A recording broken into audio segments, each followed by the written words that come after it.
So had he had his trial yet? No, not yet. So you knew he was facing a trial. Right. You go through the trial. He's convicted. Right, and it took a long time. So we started corresponding almost daily and just getting to know each other, you know, at surface level, and then it started to get deeper.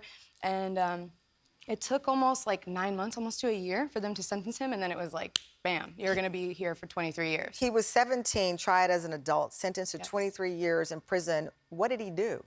It was an armed robbery. Him and a couple of his friends decided to go up to Northern California. We're from Phoenix, Arizona, and rob some weed dealers that were in Northern California. And they actually wound up calling the cops, and they picked them up the next day. That didn't give you pause?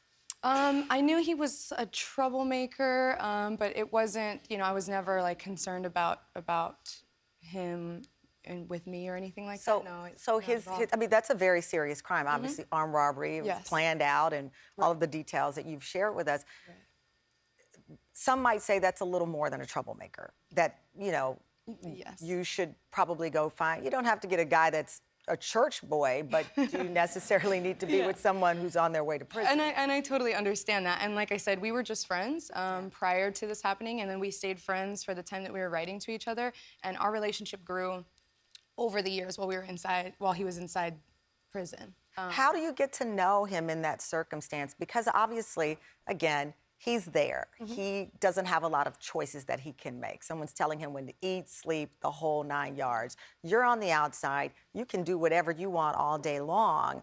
How do you find a way to connect? Letters are very, very romantic, and they can be very involved. So when you start to learn how somebody thinks, and then they know how you think, and keep in mind, we've been corresponding with each other since we were 16 and 17. I'm 29 and he's 30 now.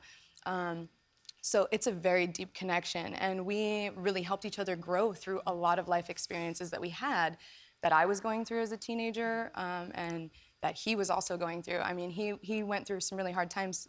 When he turned 18, they sent him to Pelican Bay, you know, so he was in a very, very rough So you think situation. of yourself as his angel?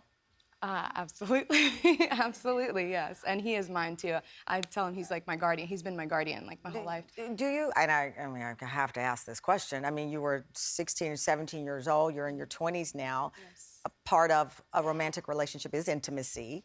Are you able to have that?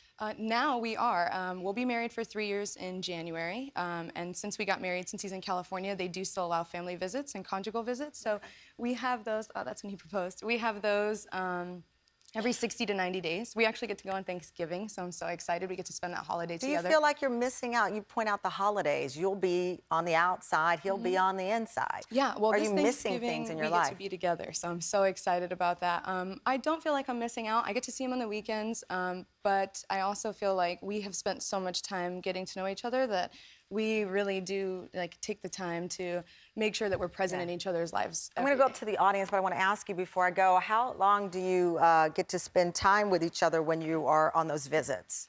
So those visits are 48 hours, so we get 2 nights together. So we do get to have like some sense of normalcy, you know, and it's not just about sex, it's not just about the intimacy. We get to chill on the couch and watch TV and do dishes and chores and just kind of be normal together. I'm terrible at math. How old will you be when he gets out? So he is actually eligible for youth offender parole in 2020. So he will be going to the board. Listen, we have a lot of people who apparently have mushy hearts because they're all rooting for you. You had a question. Let me get you to stand up.